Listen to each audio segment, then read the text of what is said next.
الحمد لله رب العالمين والصلاة والسلام على سيد المرسلين محمد بن عبد الله الأمين وعلى آله الطيبين وأصحابه الغر الميامين ما اتصلت عين بنظر ووعت أذن بخبر وسلم تسليما كثيرا كثيرا أما بعد. الحمدللہ کل چھٹے پارے کا خلاصہ پیش کیا گیا اور چھٹے پارے کے آخر میں نصارہ کا ذکر تھا کہ نصارہ یہود اور مشرکین کے مقابلے میں مسلمانوں سے کم دشمنی رکھنے والے ہیں.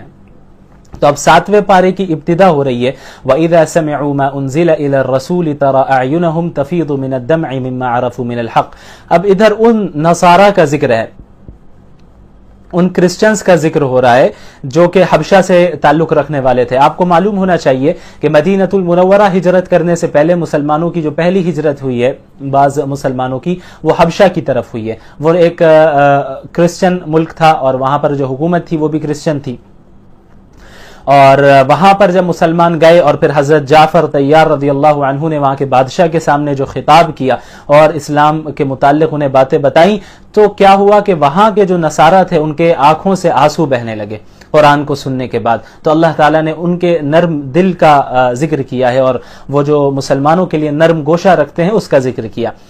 اس کے بعد اللہ تعالیٰ نے فرمایا یا ایھا الذین آمنوا لا تحرموا طیبات ما احل اللہ لکم، کہ اے ایمان والو جن چیزوں کو اللہ نے حلال قرار دیا ہے تم انہیں حرام نہ کرو. یہاں پر ایک اصول اللہ تعالیٰ نے بیان کر دیا مسلمانوں کے لیے بھی اور تمام انسانیت کے لیے بھی، کہ حلال اور حرام قرار دینا کسی بھی چیز کو یہ کام صرف اللہ رب العالمین کا ہے، کسی مخلوق کا نہیں ہے. اللہ نے جس چیز کو حلال قرار دیا ہے اس کو حرام کرنے کا اختیار کسی کے پاس نہیں ہے. اللہ نے جس چیز کو حرام قرار دیا ہے اس کو حلال قرار دینے کا اختیار کسی کے پاس نہیں ہے، بلکہ اللہ ہی وہ واحد ذات ہے جو چیزوں کو حلال اور حرام قرار دے سکتی ہے. اس کے بعد پھر قسم کی چند صورتوں کا ذکر ہے. لا یؤاخذکم اللہ باللغو فی ایمانکم ولکن یؤاخذکم بما عقدتم الایمان. یہ جو ہم قسم کھاتے ہیں، قسم کھا کر کوئی بات کرتے ہیں اور پھر قسم توڑ دیں تو پھر اس کا کیا کفارہ ہے، اس کے متعلق اللہ تعالیٰ نے بیان کیا. دیکھیں قسم کو عربی میں یمین کہتے ہیں اور قسم کی 3 قسمیں ہیں. سب سے پہلی قسم ہے یمین لغو. کیا ہے یمین لغو؟ تو یمین لغو کسے کہتے ہیں؟ یعنی آپ نے کسی چیز کے متعلق قسم کھا کر یہ کہا کہ اللہ کی قسم یہ بات، مثلا یہ بات پیش آئی ہے، آپ کو معلوم تھا کہ یہ بات پیش آئی ہے لیکن حقیقت میں وہ چیز پیش نہیں آئی ہو.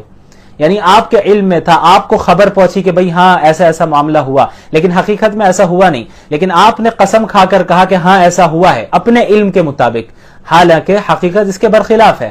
تو ایسی قسم کو یمین لغو کہتے ہیں. تو اللہ تعالیٰ ایسی قسم کو معاف کر دیتا ہے. یعنی آپ نے قسم کھا کے کہا کہ ہاں فلاں چیز واقع ہوئی ہے، آپ کو آپ کے علم میں یہی تھا لیکن ایسا نہیں ہوا، تو اللہ تعالیٰ اس قسم پر پکڑ نہیں کرے گا، بلکہ اس پر گناہ بھی نہیں ہوگا اور اس پر کوئی کفارہ بھی نہیں ہے. البتہ احتیاط کرنا ضروری ہے کہ تحقیق کر لی جائے قسم کھانے سے پہلے. یہ ہے قسم کی پہلی قسم جسے یمین لغو کہتے ہیں. اب آئیے دوسری قسم قسم کی کیا ہے، اسے کہتے ہیں یمین غموس.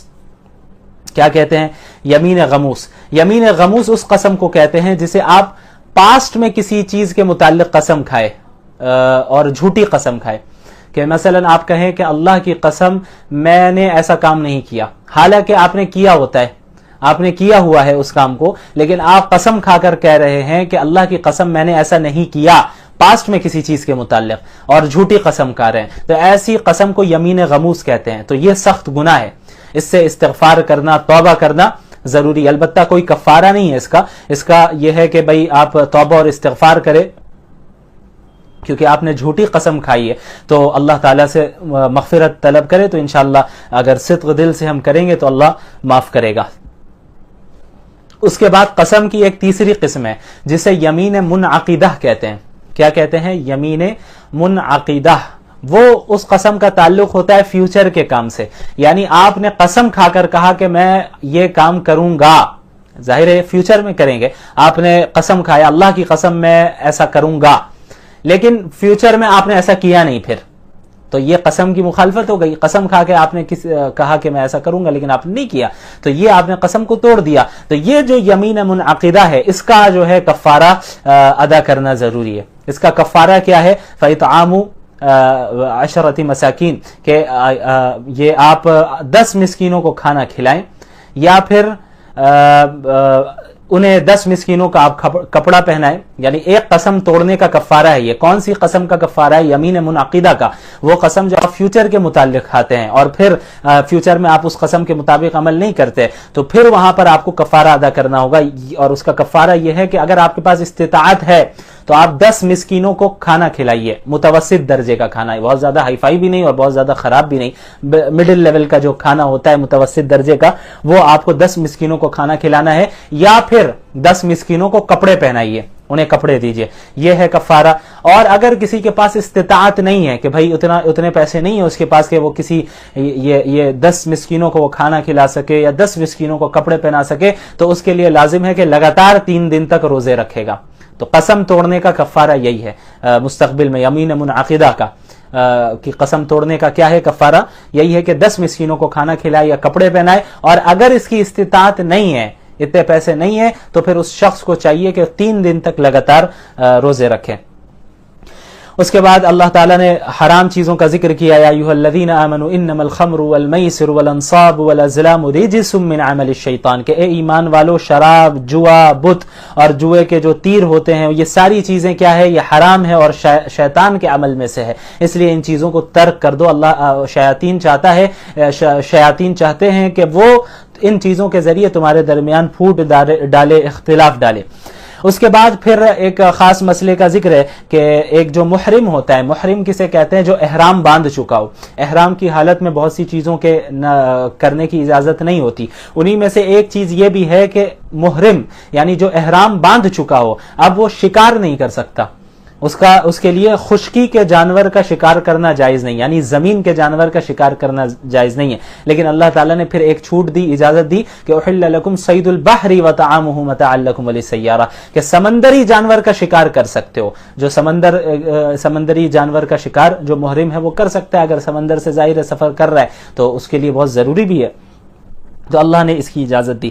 اس کے بعد ایک بہت ہی اہم آیت ہے، ہر مسلمان کو ذہن میں بٹھا لینا چاہیے اور خود کو دیکھنا چاہیے کہ ہم کہیں ایسا تو نہیں کر رہے۔ اللہ تعالیٰ نے فرمایا، یا ایھا الذین آمنوا لا تسألوا عن اشیاء ان تبد لکم تسؤکم۔ اس آیت میں اللہ تعالیٰ نے بیجا سوالات کرنے سے لوگوں کو منع کیا، ایمان والوں کو منع کیا کہ اے ایمان والو، خواہ کے سوالات نہ کیا کرو، بیجا سوالات نہ کیا کرو، کہ اگر اس کے متعلق پھر کوئی بات کہہ دی جائے تو پھر تمہیں تکلیف پہنچ جائے اور دشواری ہو، اس لیے اللہ تعالیٰ نے بیجا سوالات کرنے سے منع کیا ہے۔ ہمیں چاہیے کہ ایسے سوالات کریں علماء سے بھی جن کا عملی زندگی سے کوئی تعلق ہوتا ہے۔ بہت سے ایسے لوگ ہوتے ہیں ادھر ادھر کے سوالات کرتے ہیں جن کا پریکٹیکل لائف سے کوئی تعلق ہی نہیں ہوتا ہے، تو ان سوالات میں الجھنا ہی نہیں چاہیے، اور مومنین اپنا وقت ان چیزوں میں ضائع نہ کریں۔ ہاں، وہ چیزیں جن کا تعلق انسان کے پریکٹیکل لائف سے ہے، عملی زندگی سے ہے، تو پھر ظاہر ہے کہ علماء کرام سے اس کے متعلق آپ کو سوال کرنا ہوگا، پوچھیں گے، جیسا کہ اللہ نے حکم دیا فَاسْأَلُوا أَهْلَ الذِّكْرِ إِن كُنتُمْ لَا تَعْلَمُونَ، کہ اگر تمہارے پاس علم نہیں ہے تو علماء سے سوال کرو، علماء سے پوچھو۔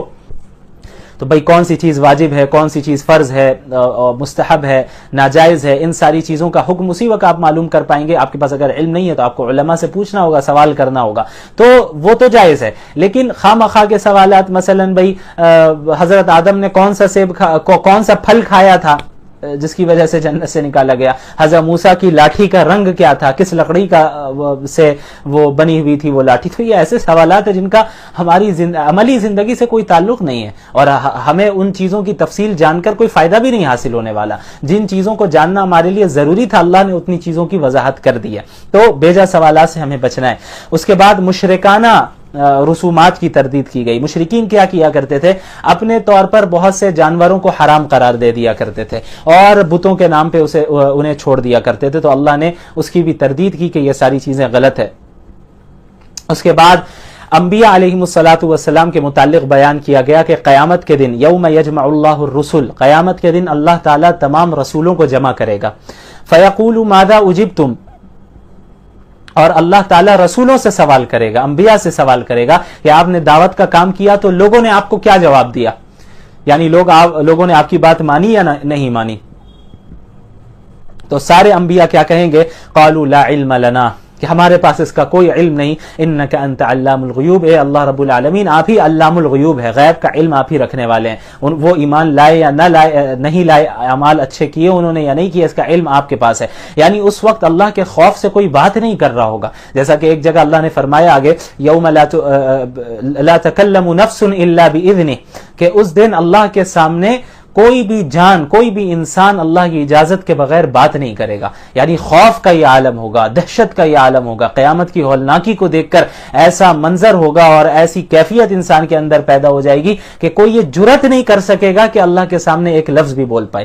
تو انبیاء سے جب پوچھا جائے گا تو انبیاء بھی کہیں گے کہ یا اللہ ہمیں نہیں معلوم، انک انت علام الغیوب، آپ ہی علم رکھنے والے. اس کے بعد پھر مائدہ کا ذکر ہے، چونکہ سورۃ المائدہ چل رہی ہے اور میں نے بتایا مائدہ کہتے ہیں دسترخوان کو. تو ہوا یہ کہ حضرت عیسیٰ علیہ الصلاۃ والسلام نے اپنی قوم کے لیے اللہ تعالیٰ سے دعا مانگی کہ یا اللہ آسمان سے مائدہ دسترخوان کا نزول فرما، کیونکہ ان کی قوم نے، ان کے ماننے والوں نے جو ہے یہ درخواست کی تھی کہ ہم اس دسترخوان سے کھائیں گے اور ہمیں اطمینان ہو بس اس وجہ سے. تو اللہ تعالیٰ نے ان کی اس دعا کو بھی قبول کیا. بنی اسرائیل پر اللہ نے بہت سی نعمتیں کی اور انہیں بہت طرح طرح کی چیزوں سے نوازا. تو اللہ تعالیٰ نے حضرت عیسیٰ کی اس دعا کو بھی قبول کیا کہ ٹھیک ہے میں آسمان سے دسترخوان نازل کر رہا ہوں، لیکن اتنے بڑے معجزے کے بعد بھی اگر کوئی انکار کرتا ہے اور اس کے باوجود جو ہے اللہ کی نافرمانی کرتا ہے تو پھر میں اسے ایسی سزا دوں گا اور ایسا عذاب دوں گا جیسے عذاب میں نے پہلے کبھی پوری دنیا میں کسی کو نہیں دیا ہوگا. تو بہرحال اس لیے اسی واقعے کی نسبت سے اس سورت کو سورۃ المائدہ بھی کہا جاتا ہے. اس کے بعد قیامت کے دن کا ہی ذکر ہے. وَإِذْ قَالَ اللَّهُ يَا عِيسَى ابْنَ مَرْيَمَ أَأَنْتَ قُلْتَ لِلنَّاسِ اتَّخِذُونِي وَأُمِّيَ إِلَٰهَيْنِ مِن دُونِ اللَّهِ. قیامت کے دن اللہ تعالی حضرت عیسیٰ بن مریم علیہ السلام سے کہیں گے أَأَنْتَ قُلْتَ لِلنَّاسِ، کہ آپ نے کہا تھا لوگوں سے کہ مجھے اور میری ماں کو اللہ کے علاوہ مجھے اور میری ماں کو خدا بنا لو. کیونکہ کرسچنز کا یہی ماننا ہے، کرسچنز خدا کا بیٹا یا خدا کا جز مانتے ہیں حضرت عیسیٰ کو. تو قیامت کے دن اللہ تعالیٰ حضرت عیسیٰ سے پوچھیں گے علیہ السلام کہ آپ نے کہا تھا لوگوں کو کہ میری عبادت کرو، مجھے خدا بناؤ. تو حضرت عیسیٰ علیہ الصلاۃ والسلام اس کا انکار کریں گے اور کہیں گے سبحانک، کہ آپ کی ذات پاک ہے اور یہ میرے لیے کیسے ممکن ہے کہ میں ایسی بات کہوں جس کا میرے پاس کوئی حق نہیں ہے. یعنی میں نے ایسا نہیں کہا، بات کے لوگوں نے خود بخود ان چیزوں میں تبدیلی کی مذہب میں اور پھر جو ہے مجھے خدا تک پہنچا دیا. بہرحال اس کے بعد پھر حضرت عیسیٰ علیہ الصلاۃ والسلام اللہ تعالیٰ سے دعا کریں گے اور کہیں گے ان تعذبہم فانہم عبادک، یا اللہ اگر آپ انہیں عذاب دیتے ہیں تو یہ آپ ہی کے بندے ہیں. وَإِن تَغْفِرْ لَهُمْ فَإِنَّكَ أَنْتَ الْعَزِيزُ الْحَكِيمُ، اور اگر آپ نے ان لوگوں کو معاف کر دیا، مغفرت کر دی تو آپ زبردست ہیں اور بڑی حکمت والے ہیں، آپ تمام حکمت رکھتے ہیں کہ کس کو معاف کرنا ہے اور کس کو نہیں. تو اللہ تعالیٰ اس وقت صراحتاً فرما دیں گے قال اللہ ھذا یوم ینفع الصادقین صدقہم، کہ اے عیسیٰ یہ جو دن ہے، آج کا دن سچوں کو صرف سچوں کو ان کی سچائی ہی فائدہ پہنچا سکتی ہے. یعنی جو ایمان لے آئے اور اعمال صالحہ انہوں نے کیا ہے، یہی وہ لوگ ہوں گے جن کی مغفرت ہو سکتی ہے اور ان کو یہ چیزیں فائدہ پہنچا سکتی ہیں. ان کے علاوہ جو مشرکین ہیں، جو کفار ہیں، ان کو آج کوئی فائدہ پہنچانے والا نہیں ہے. بہرحال اس کے بعد سورۃ الانعام کی ابتدا ہوتی ہے. انعام کہتے ہیں مویشیوں کو، چوپائے کو. چوپائے کسے کہتے ہیں؟ چار پیر پر چلنے والے جانوروں کو. چونکہ ان جانوروں کا ذکر ہے ان سورتوں میں، اس سورت میں، اس وجہ سے اس پوری سورت کو سورۃ الانعام اس کا نام رکھ دیا گیا. تو اس سورت میں بھی اللہ رب العالمین نے توحید کا ذکر کیا ہے اور رسول اللہ صلی اللہ علیہ وسلم اور دیگر انبیاء کی رسالت کے بارے میں بات ہوئی ہے. اس کے علاوہ قیامت کے متعلق اور اللہ کی قدرت کے متعلق دلائل کے ذریعے اللہ تعالیٰ نے آیتوں کا نزول کیا اور اللہ کی قدرت کو اور قیامت کو دلائل کے ذریعے ثابت کیا ہے. اور اس کے ساتھ ساتھ اس سورت میں، سورۃ الانعام میں، مشرکین کے جو غلط عقائد تھے، ان کے جو غلط نظریات تھے، ان کی تردید بھی کی ہے. بہرحال مشرکین جو ہے قیامت کے دن اللہ تعالیٰ جب انہیں جمع کریں گے، اللہ نے فرمایا سورۃ الانعام میں وَيَوْمَ نَحْشُرُهُمْ جَمِيعًا، کہ اس دن ہم سب کو ایک جگہ جمع کریں گے. ثم نقول للذین اشرکوا، پھر ایک مدت کے بعد ہم مشرکین سے کہیں گے این شرکاؤکم الذین کنتم تزعمون، کہ تم جو دنیا میں شرک کرتے آئے تو وہ کہاں ہے، وہ چیزیں کہاں ہیں، وہ لوگ کہاں ہیں جن کو تم میرے ساتھ شریک ٹھہراتے تھے. یعنی لے کے آؤ انہیں، اگر آج تمہیں کوئی نفع پہنچا سکتا ہے تو پہنچا کر دکھائے. جو دنیا میں تم میرے ساتھ شرک کرتے آئے اور جن لوگوں کو میرے ساتھ شریک ٹھہراتے آئے، جن چیزوں کو میرے ساتھ شریک ٹھہراتے آئے، تو ذرا لے کر آؤ ان سب کو. وہ سب کہاں ہیں؟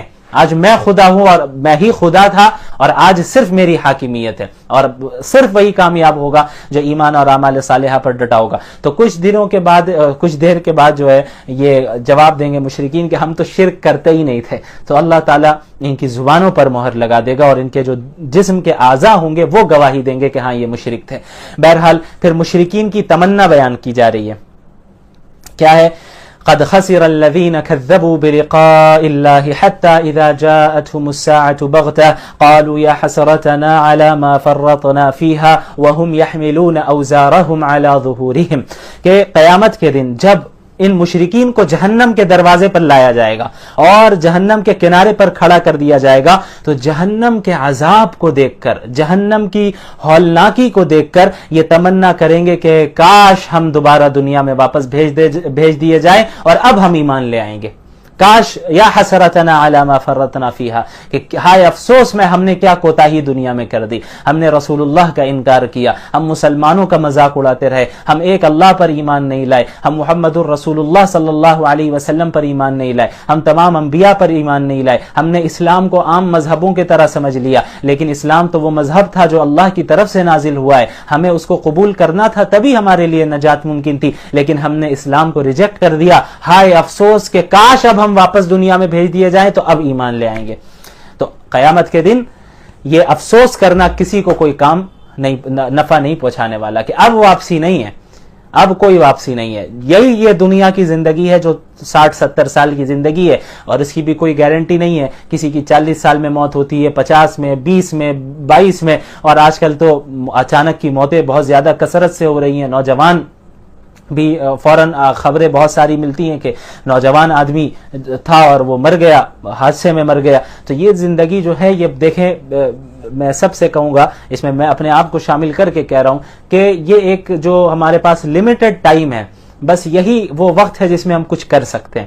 اگر ہم نے اپنی زندگی کو گنوا دیا اور اس زندگی میں اگر ہم نے اللہ اور اس کے رسول کی اطاعت نہیں کی، تو خدا کی قسم مرنے کے بعد جو ہمیں افسوس ہونے والا ہے اس کی بھرپائی ہم نہیں کر سکتے، اس کی تلافی نہیں کر سکتے، اور ہم پچھتاتے رہیں گے اور ہم پریشان ہو جائیں گے کہ کاش ہم نے اچھے اعمال کر لیے ہوتے۔ اس لیے جو ابھی زندہ ہیں وہ اللہ کی نعمت سمجھے، جو مر گئے ہیں وہ تو تمنا کرتے ہیں کہ بھئی ہمیں واپس دنیا میں جگہ مل جائے، زندگی مل جائے تو ہم اب ایمان لے آئیں گے یا اچھے اعمال کر لیں گے۔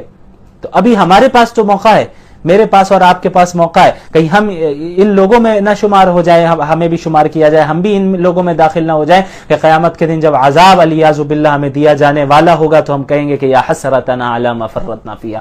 تو اس دنیا میں سنبھل جانا، سدھر جانا یہ بہت ضروری ہے، اس کے بعد کوئی موقع نہیں۔ بہرحال اس کے بعد اللہ تعالیٰ نے ایک اور اہم بات بیان کی ہے کہ وَإِذَا رَأَيْتَ الَّذِينَ يَخُوضُونَ فِي آيَاتِنَا فَأَعْرِضْ عَنْهُمْ حَتَّى يَخُوضُوا فِي حَدِيثٍ غَيْرِهِ، کہ جب آپ ان لوگوں کو دیکھیں جو ہماری آیتوں کا مذاق اڑا رہے ہیں اور ان چیزوں آیتوں کو اچھال کر بات کر رہے ہیں، ان چیزوں میں ڈسکشن کر رہے ہیں، فَأَعْرِضْ عَنْهُمْ، تو ایسے لوگوں کو اگنور کیجئے، ایسے لوگوں سے اعراض کیجئے یہاں تک کہ وہ لوگ کسی اور ٹاپک میں نہ بات کرنے لگ جائے۔ تو کیا معلوم ہوا کہ ایسے لوگ جو اللہ کے دین کا مذاق اڑاتے ہیں، اللہ کے دین کو غلط ثابت کرتے ہیں، اللہ کے نبی کا مذاق اڑاتے ہیں، ایسے لوگ جب اس ٹاپک پہ ڈسکشن کر رہے ہوں تو ان کے ساتھ نہیں بیٹھنا ہے۔ اسی طرح آپ سوشل میڈیا میں بھی کئی سارے ایسے ہوتے ہیں، کئی سارے ایسے ایتھسٹ ہیں، ملحدین ہیں جو لائیو اسٹریمز کرتے ہیں اور اسلام کے خلاف باتیں کرتے رہتے ہیں، اسلام کی، اللہ کی آیتوں کا مذاق اڑاتے ہیں۔ ان کے پاس تو علم نہیں ہے، جہالت میں، ہٹ درمی میں اور دشمنی میں بس وہ ایسا کر رہے ہیں، اسلاموفوبیا کے شکار ہو چکے ہیں، اس وجہ سے وہ ایسا کر رہے ہیں۔ تو وہ تو اللہ کی آیتوں کا مذاق اڑا رہے ہیں۔ تو دیکھا جاتا ہے کہ بہت سے مسلمان بھی ان لائیو اسٹریمز میں شریک ہو جاتے ہیں، سنتے ہیں، کالرز کی طرح چلے جاتے ہیں۔ تو یاد رکھیے اس آیت کو، اللہ نے فرمایا کہ جب ایسے لوگ اللہ کی آیتوں کا مذاق اڑا رہے ہوں، دخل اندازی کر رہے ہوں، تو پھر ایسے لوگوں کے ساتھ مت بیٹھیے، وہاں آپ شریک نہ ہوں ان ڈسکشنز میں۔ ہاں، جب تک یہ کوئی دوسرے ٹاپک کو نہ سلیکٹ کر لیں اور دوسرے ٹاپک پر بات نہ کرنے لگے، جب دوسرے ٹاپک میں بات کرنے لگیں گے تو پھر ان سے بات کرنے کی گنجائش ہے۔ اس کے بعد حضرت ابراہیم علیہ السلام کا ذکر ہے کہ کس طرح حضرت ابراہیم علیہ السلام موحد تھے۔ حضرت ابراہیم کے جو والد تھے آزر، وہ بت پرست تھے اور بت بنایا کرتے تھے، بتوں کو، آئیڈلز کو بناتے تھے اور بیچا کرتے تھے، وہ مشرک بناتے تھے لوگوں کو، اور بیٹا ابراہیم موحد